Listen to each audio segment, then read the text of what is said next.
ಈ ವ್ಯವಸ್ಥಾಪನಾ ಸಮಿತಿಯವರು ಬಂದು ಈಗ ಸ್ವಲ್ಪ ದಿವಸ ಆದಷ್ಟೇ ಇಷ್ಟೊಂದು ದೊಡ್ಡ ಒಂದು ಕಾರ್ಯಕ್ಕೆ ಅವರೊಂದು ಕೈ ಹಾಕಿದ್ದಾರೆ ಅಂತ ಹೇಳಿದರೆ ನಾವೆಲ್ಲರೂ ಭಕ್ತಾದಿಗಳು ಅವರಿಗೆ ಸಹಕಾರ ಕೊಡಬೇಕು. ನಮ್ಮ ಪುತ್ತೂರಿನ ಶಾಸಕರಾದಂಥ ಮಾಜಿ ಮುಖ್ಯಮಂತ್ರಿಗಳಾದಂಥ ಸದಾನಂದ ಗೌಡರು ಮುಖ್ಯಮಂತ್ರಿ ಆದವರು ನಮ್ಮ ಈ ದೇವಸ್ಥಾನಕ್ಕೆ ಏನಾದರೂ ₹1 ಕೊಡುಗೆಯನ್ನು ಕೊಟ್ಟಿದ್ದಾರೆ ಅಂತ ನಾವು ಕೇಳುವಂಥದ್ದು. ಅಶೋಕ್ ರೈ ಅವರು ಪ್ರಥಮ ಶಾಸಕರಾಗಿ ಬಂದ ಒಂದು ಇದರಲ್ಲೇ ದೇವಸ್ಥಾನವನ್ನು ಒಂದು ಅಭಿವೃದ್ಧಿ ಮಾಡಬೇಕು ಅಂತೇಳಿ ಈಗ 2 ಕೋಟಿ ಅನುದಾನವನ್ನು ತಂದಿಟ್ಟಿದ್ದಾರೆ. ನಮ್ಮವರೇ ನಮ್ಮ ಈ ದೇವಾಲಯದ ಜಾಗಕ್ಕೆ ವಿರೋಧ ಮಾಡಿದರೆ ಮತ್ತು ಈ ಮುಸಲ್ಮಾನರು ವಕ್ಫ್ ಬೋರ್ಡಿಗೆ ನಮ್ಮದು ಅಂತೇಳಿ ಅವರು ತಗೊಳ್ಳೋದಿರ್ತಾರ. ನಮ್ಮೆಲ್ಲರ ಆರಾಧ್ಯ ಮೂರ್ತಿ ಶ್ರೀ ಮಹಾಲಿಂಗೇಶ್ವರ ದೇವರಿಗೆ ವಂದಿಸುತ್ತಾ ಮಹಾಲಿಂಗೇಶ್ವರ ಸಂರಕ್ಷಣಾ ಸಮಿತಿಯ ವತಿಯಿಂದ ಈ ದಿನ ನಾವು ಪೊಲೀಸ್ ಠಾಣೆಗೆ ಒಂದು ಲಿಖಿತವಾದ ಮನವಿಯನ್ನು ನೀಡಲು ಬಂದಿದ್ದೇವೆ. ಪುತ್ತೂರು ಮಹಾಲಿಂಗೇಶ್ವರ ದೇವಸ್ಥಾನದ ಹೆಸರಲ್ಲಿ ಸರಿಸುಮಾರು 300 ಎಕರೆಗೂ ಮಿಕ್ಕಿದ ಜಮೀನುಗಳು ಇದ್ದ ಬಗ್ಗೆ ಮಾಹಿತಿ ನಮಗೆ ಲಭ್ಯವಾಗಿದ್ದು ಈಗಾಗಲೇ ಅಧಿಕೃತವಾಗಿ ಒಂದು 14ರಿಂದ 20 ಎಕರೆ ಒಳಗಡೆ ಇದೆ ಅಂತೇಳಿ ಗೊತ್ತಾಗಿದೆ. ಈ ವಿಚಾರವನ್ನು ನಾವು ಮನಗಂಡು ಈಗಾಗಲೇ ನಾವು ಸಮಿತಿಯ ವತಿಯಿಂದ ಆಡಳಿತ ಸಮಿತಿಗೆ ಮತ್ತು ಸರ್ಕಾರಕ್ಕೆ ಮನವಿಯನ್ನು ಸಲ್ಲಿಸುತ್ತಾ ಬಂದಿದ್ದೇವೆ. ಪ್ರಸ್ತುತ ಆಡಳಿತ ಸಮಿತಿ ಭಕ್ತರ ಪರವಾಗಿದ್ದು ದೇವಸ್ಥಾನದ ಆಕ್ರಮಿತ ಜಮೀನನ್ನು ವಶಪಡಿಸಿಕೊಳ್ಳುವಂಥ ಒಂದು ಪ್ರಕ್ರಿಯೆ ಈಗಾಗಲೇ ಶುರು ಮಾಡಿದ್ದಾರೆ. ಅತ್ಯಂತ ಸಂತೋಷದ ವಿಚಾರ ಏನಂದರೆ ಸುಮಾರು ವರ್ಷಗಳಿಂದ ಈ ಬೇಡಿಕೆ ನಮ್ಮದಾಗಿತ್ತು. ದೇವಸ್ಥಾನದ ಹೆಸರಲ್ಲಿರುವ ಜಮೀನು ದೇವಸ್ಥಾನಕ್ಕೆ ಸೇರಬೇಕು, ಭಕ್ತರ ಏನೊಂದು ಅಪೇಕ್ಷೆ ಇದೆ ಅದನ್ನು ಈಡೇರಿಸಬೇಕು ಅಂತ ನಮ್ಮ ಅಪೇಕ್ಷೆಯಾಗಿತ್ತು. ಆ ಪ್ರಕಾರ ಈ ವರ್ಷದ ಆಡಳಿತ ಸಮಿತಿ ನಮ್ಮೆಲ್ಲ ಮನವಿಯನ್ನು ಅತ್ಯಂತ ಶೀಘ್ರವಾಗಿ ಪರಿಗಣಿಸಿದೆ. ಯಾವ ಮನವಿ ಕೊಟ್ಟರೂ ಅದನ್ನು 1 ವಾರದ ಒಳಗೆ ಪರಿಶೀಲನೆ ಮಾಡಿ ನಮಗೆ ತಕ್ಕುದಾದ ಪ್ರತ್ಯುತ್ತರವನ್ನು ನೀಡಿ ನಮಗೆ ಕರೆ ಮಾಡಿ ಕೂಡ ತಿಳಿಸಿದ್ರು. ಇದು ನಮ್ಮ ಪುತ್ತೂರಿನ ಆಡಳಿತ ಸಮಿತಿಗೆ ನಾವು ಕೊಡುವಂಥ ಒಂದು ಅತ್ಯಂತ ಸಂತೋಷದ ಒಂದು ಅವರಿಗೆ ಕಾಣಿಕೆ. ಇದಲ್ಲದೆ ಈಗಾಗಲೇ ದೇವಸ್ಥಾನದ ವತಿಯಿಂದ ಆಕ್ರಮಿತ ಜಮೀನುಗಳನ್ನು ವಶಪಡಿಸಿಕೊಳ್ಳುವಂಥ ಒಂದು ಸಂದರ್ಭದಲ್ಲಿ ಕೆಲವೊಂದು ಘಟನೆಗಳು ನಡೆದಿರುತ್ತವೆ. ನಾವು ಯಾವ ಘಟನೆಯನ್ನು ಈ ಸಂದರ್ಭದಲ್ಲಿ ಉಲ್ಲೇಖ ಮಾಡೋದಿಲ್ಲ. ನಮಗೆ ಬೇಕಿರುವುದು ದೇವಸ್ಥಾನದ ಜಮೀನು, ದೇವಸ್ಥಾನಕ್ಕೆ ಹೊರತು ಬೇರೆ ಯಾವುದೇ ವಿಚಾರವಿದ್ದರೂ ಅದು ಆಡಳಿತ ಸಮಿತಿ ಮತ್ತು ಅವರವರ ವೈಯಕ್ತಿಕ ವಿಚಾರಗಳಾಗಿರ್ಬೋದು. ಆದರೆ ದೇವಸ್ಥಾನದ ಸಮಿತಿಯ ಅವರು ಜಮೀನನ್ನು ಮರಳಿ ದೇವಸ್ಥಾನಕ್ಕೆ ಪಡ್ಕೊಳ್ಳುವ ಈ ಸಂದರ್ಭಕ್ಕೆ ನಾವು ಸಂಪೂರ್ಣವಾಗಿ ಭಕ್ತರ ಪರವಾಗಿ ಶ್ರೀ ಮಹಾಲಿಂಗೇಶ್ವರ ಸಂರಕ್ಷಣಾ ವೇದಿಕೆ ಅವರಿಗೆ ಸಂಪೂರ್ಣ ಬೆಂಬಲವನ್ನು ಕೊಡುತ್ತಿದೆ. ಅದೇ ರೀತಿ ಪೊಲೀಸ್ ಠಾಣೆಯಿಂದ ಅವರಿಗೆ ಸೂಕ್ತ ಭದ್ರತೆಯನ್ನು ಕೂಡ ಒದಗಿಸಬೇಕಂತೇಳಿ ನಾವು ಈ ಮೂಲಕ ಮನವಿ ಮಾಡುತ್ತಿದ್ದೇವೆ.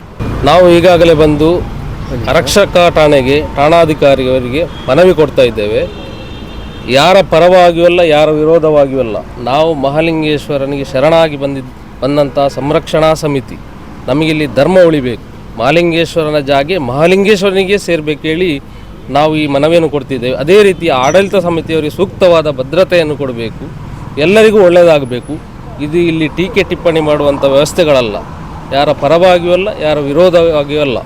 ಆದ ಕಾರಣ ಎಲ್ಲದು ಒಳ್ಳೆಯ ರೀತಿಯಲ್ಲಿ ನಡೆದುಕೊಂಡು ಬಂದು ಮುಂದಿನ ಜಾತ್ರೆ ಒಳಗೆ ಎಲ್ಲ ರೀತಿಯ ಜಾಗೆಗಳು ಯಾವುದು ಮಹಾಲಿಂಗೇಶ್ವರನ ಸನ್ನಿಧಿಯ ಆ ಜಾಗೆಗಳು ಮಹಾಲಿಂಗೇಶ್ವರನಿಗೆ ಸೇರಬೇಕು ಅಂತೇಳಿ ನಾವು ಈ ರೀತಿ ಒಂದು ಮನವಿ ಮಾಡ್ತಿದ್ದೇವೆ. ನಮ್ಮೆಲ್ಲರ ಆರಾಧ್ಯ ದೇವರಾದಂಥ ಮಹಾಲಿಂಗೇಶ್ವರ ದೇವರ ಚರಣಗಳಿಗೆ ಪ್ರಾರ್ಥಿಸುತ್ತಾ, ಗುರುಗಳ ಚರಣಗಳಿಗೆ ಪ್ರಾರ್ಥಿಸುತ್ತಾ, ಈಗಾಗಲೇ ಮಹಾಲಿಂಗೇಶ್ವರ ದೇವಸ್ಥಾನದ ಅಭಿವೃದ್ಧಿಗೆ ಮಾಸ್ಟರ್ ಪ್ಲ್ಯಾನನ್ನು ಮಾಡಿರುತ್ತಾರೆ. ಅದರ ಪ್ರಕಾರ ಈಗಾಗಲೇ ಅಭಿವೃದ್ಧಿಯ ಕಾರ್ಯಗಳು ಪ್ರಾರಂಭ ಆಗಿದೆ. ಅದರಲ್ಲಿ ಕೆಲವು ಮನೆಗಳ ಅಕ್ರಮವಾಗಿದ್ದು ಅದನ್ನು ತೆರವುಗೊಳಿಸುವಂಥ ಪ್ರಕ್ರಿಯೆಗಳು ಕೂಡ ನಡೀತಾ ಇದೆ. ಅದಕ್ಕೆ ಒಂದು ಭಾಗದಲ್ಲಿ ವಿರೋಧ ಕೂಡ ಆಗ್ತಾಯಿದೆ. ಈ ವಿರೋಧ ಮಾಡುವವರಲ್ಲಿ ನಾವು ಹೇಳುವಂಥದ್ದು ಏನು ಅಂತ ಹೇಳಿದರೆ, ಇದು ದೇವಾಲಯದ ಜಾಗ, ಇದು ಯಾರ್ದು ಸ್ವಂತ ಜಾಗ ಅಲ್ಲ. ಅವರನ್ನು ಅಲ್ಲಿ ಕೂರಿಸಿದ್ದು ಮಾತ್ರ. ಆ ತಕ್ಷಣಕ್ಕೆ ಅದು ನಮ್ಮದು ಅಂತ ಹೇಳಲಿಕ್ಕೆ ಅದು ಸಾಧ್ಯ ಇಲ್ಲ. ಯಾಕಂತ ಹೇಳಿದ್ರೆ ಮಹಾಲಿಂಗೇಶ್ವರ ದೇವರು ಇಷ್ಟು ಸಮಯ ಅವರಿಗೆ ಕಾಲಾವಕಾಶ ಕೊಟ್ಟದ್ದೇ ದೊಡ್ಡದು. ಅದು ಪ್ರಸಾದ ಅಂತೇಳಿ ಅವರು ತಗೊಂಡು ಅದನ್ನು ಒಳ್ಳೆಯ ರೀತಿಯಲ್ಲಿ ಬಿಟ್ಟುಕೊಡಬೇಕಿತ್ತು. ಅದನ್ನು ರಾಜಕೀಯವಾಗಿ ತಗೊಂಡು ಹೋಗಿ ಅದು ಏನೇನೋ ಮಾಡಿಬಿಟ್ಟಿದ್ದಾರೆ. ಪುತ್ತೂರು ಮಹಾಲಿಂಗೇಶ್ವರ ದೇವರು ಏನು ಅಂತ ಹೇಳುವಂಥದ್ದು ಎಲ್ಲರಿಗೂ ಗೊತ್ತಿದ್ದಂತೆ. ಅದನ್ನು ನಾವು ಯಾರ ಹತ್ರ ಹೇಳಬೇಕು ಅಂತಿಲ್ಲ, ಎಲ್ಲರಿಗೂ ಗೊತ್ತಿದ್ದಂಥ ವಿಷಯ. ಆಗಿರುವಾಗ ಅವರನ್ನು ಎದುರಾಕೊಂಡು ಈ ಥರದೊಂದು ರಾಜ್ಯಕ್ಕೆ ಒಂದು ವ್ಯವಸ್ಥೆಯನ್ನು ಮಾಡಿರುವಂಥದ್ದನ್ನು ನಾವು ಖಂಡಿಸ್ತೇವೆ. ಮತ್ತು ಈ ವ್ಯವಸ್ಥಾಪನಾ ಸಮಿತಿಯವರು ಬಂದು ಈಗ ಸ್ವಲ್ಪ ದಿವಸ ಆದಷ್ಟೇ ಇಷ್ಟೊಂದು ದೊಡ್ಡ ಒಂದು ಕಾರ್ಯಕ್ಕೆ ಅವರೊಂದು ಕೈ ಹಾಕಿದ್ದಾರೆ ಅಂತ ಹೇಳಿದರೆ ನಾವೆಲ್ಲರೂ ಭಕ್ತಾದಿಗಳು ಅವರಿಗೆ ಸಹಕಾರ ಕೊಡಬೇಕು. ಅದು ಬಿಟ್ಟು ನಾವು ಅದನ್ನು ವಿರೋಧಿಸುವಂಥದ್ದು ಇದು ಸರಿಯಲ್ಲ ಅಂತ ಹೇಳುವಂಥದ್ದು.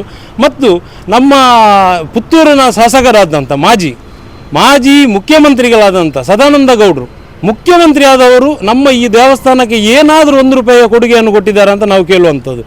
ಈಗ ನೋಡಿ, ಕಾಂಗ್ರೆಸ್ ಆಡಳಿತ ಬಂದಿದೆ, ಅಶೋಕ್ ರೈ ಅವರು ಪ್ರಥಮ ಶಾಸಕರಾಗಿ ಬಂದ ಒಂದು ಇದರಲ್ಲೇ ದೇವಸ್ಥಾನವನ್ನು ಒಂದು ಅಭಿವೃದ್ಧಿ ಮಾಡಬೇಕು ಅಂತೇಳಿ ಈಗ 2 ಕೋಟಿ ಅನುದಾನವನ್ನು ತಂದಿಟ್ಟಿದ್ದಾರೆ. ಈ 2 ಕೋಟಿ ಅನುದಾನವನ್ನು ತಂದಿದ್ದಕ್ಕೆ ಇವರು ವಿರೋಧ ಮಾಡ್ತಾರೆ ಅಂತ ಹೇಳಿದರೆ ಅದನ್ನು ನಾವು ಏನು ಹೇಳಬೇಕು ಹೇಳಿ? ನಮ್ಮವರೇ ನಮ್ಮ ಈ ದೇವಾಲಯದ ಜಾಗಕ್ಕೆ ವಿರೋಧ ಮಾಡಿದರೆ ಮತ್ತು ಈ ಮುಸಲ್ಮಾನರು ವಕ್ಫ್ ಬೋರ್ಡಿಗೆ ನಮ್ಮದು ಅಂತೇಳಿ ಅವರು ತಗೊಳ್ಳೋದಿರ್ತಾರ? ಈಗ ಆಗಬಾರ್ದು ಅಂತ ನಾವು ಹೇಳೋದು. ನಾವು BJPಯ ವಿರೋಧವಲ್ಲ, ನಾವು ಕಾಂಗ್ರೆಸ್ನ ಪರವಲ್ಲ, ನಾವು ಭಕ್ತಾದಿಗಳು, ನಾವು ಮಹಾಲಿಂಗೇಶ್ವರರ ಭಕ್ತರ ಪರವಾಗಿ ಬಂದದ್ದು. ನಮ್ಮದು ಉದ್ದೇಶ ಇಷ್ಟೇ, ಭಕ್ತಾದಿಗಳು ನಾವೆಲ್ಲ ಸೇರಿದಿಷ್ಟೇ. ದೇವಸ್ಥಾನ ಅಭಿವೃದ್ಧಿ ಆಗ್ತಾ ಉಂಟು, ಅದಕ್ಕೆ ಸಹಕಾರ ಕೊಡಬೇಕು. ಯಾವ ರೀತಿಯಲ್ಲಿ ಕೂಡ ಯಾರು ಕೂಡ ಇದಕ್ಕೆ ವಿರೋಧವನ್ನು ಮಾಡಬಾರ್ದು. ದಯಮಾಡಿ ಎಲ್ಲರೂ ಅದಕ್ಕೆ ಸಹಕಾರ ಕೊಡಬೇಕು. ಮತ್ತು ನಾವು ಈಗಾಗಲೇ ಠಾಣೆಗೆ ಬಂದು ನಾವು ನಮ್ಮ ಸಂರಕ್ಷಣಾ ಸಮಿತಿಯ ವತಿಯಿಂದ ನಾವು ಮಾನ್ಯ ಇನ್ಸ್ಪೆಕ್ಟರ್ನವರಿಗೆ ನಾವೀಗ ಮನವಿಯನ್ನು ಕೊಟ್ಟಿದ್ದೇವೆ. ಮೊನ್ನೆ ರಾಜೇಶ್ ಬಣ್ಣೂರು ಮತ್ತು ಅವರ ತಂಡದವರು ಅವರ ಮೇಲೆ ಒಂದು ಪ್ರಕರಣವನ್ನು ದಾಖಲಿಸಬೇಕು ಅಂತೇಳಿ ಮನವಿ ಕೊಟ್ಟಿದ್ದರು, ದೂರನ್ನು ಕೊಟ್ಟಿದ್ದರು. ದೂರಿನ ಮೇರೆಗೆ ಪ್ರಕರಣ ದಾಖಲಾಗಿದೆ. ಆ ದಾಖಲಾದ ಪ್ರಕರಣವನ್ನು ಹಿಂಪಡಿಬೇಕು ಅಂತೇಳಿ ನಾವು ಈಗಾಗಲೇ ಸರ್ಕಲ್ ಇನ್ಸ್ಪೆಕ್ಟರ್ ಅವರಿಗೆ ಭಕ್ತಾದಿಗಳ ಪರವಾಗಿ ನಾವೀಗ ಮನವಿಯನ್ನು ಕೊಟ್ಟಿದ್ದೇವೆ. ಅದನ್ನು ಅವರು ಸ್ಪಂದಿಸ್ತಾನೆ ಅಂತ ಹೇಳಿದ್ದಾರೆ ನಮಗೆ. ಹಾಗಾಗಿ ನಾವು ಹೇಳುವಂಥದ್ದು ಇಷ್ಟೇ. ಮತ್ತು ಇಲ್ಲಿ ಅಭಿವೃದ್ಧಿ ಆಗುವಾಗ ಅವರಿಗೆ ವ್ಯವಸ್ಥಾಪನಾ ಸಮಿತಿಯವರಿಗೆ ಸೂಕ್ತವಾದ ಭದ್ರತೆಯನ್ನು ಠಾಣೆಯಿಂದ ಪೊಲೀಸ್ ಇಲಾಖೆಯವರು ನೀಡಬೇಕು ಅಂತೇಳಿ ಈ ಮೂಲಕ ಎಲ್ಲರ ಪರವಾಗಿ ನಾವು ವಿನಂತಿಯನ್ನು ಮಾಡ್ತಿದ್ದೇವೆ.